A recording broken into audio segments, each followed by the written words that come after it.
पुढे पुढच्या आणखी एक महत्त्वाच्या बातमीकडे धाराशिवमध्ये जिल्हा परिषदेच्या शाळांची बिकट अवस्था आहे। शाळांच्या भोवती कचऱ्यांचं प्रचंड मोठं साम्राज्य पाहायला मिळते। पिण्याच्या पाण्याच्या टाक्यांचे नळ देखील मोडलेले आहेत। तर याचाच आढावा घेतलाय लोकशाही मराठीचे प्रतिनिधी काकासाहेब कांबळे यांनी। पाहूयात।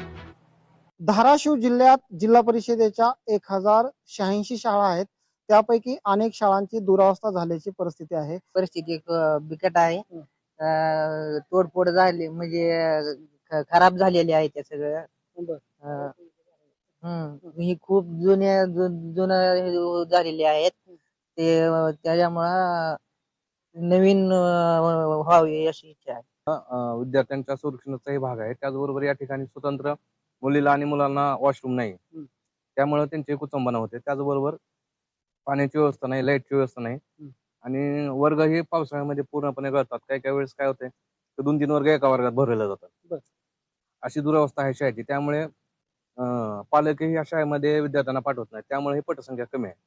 शासनाने योग्य निर्णय घेतला, शाळेसाठी व्यवस्थित निधी उपलब्ध करून दिला, ग्रामपंचायतीने व्यवस्थित लक्ष घातलं आणि शाळेला थोडं प्रगतीपथावर आणलं तर पटसंख्या वाढण्याला मदत होईल।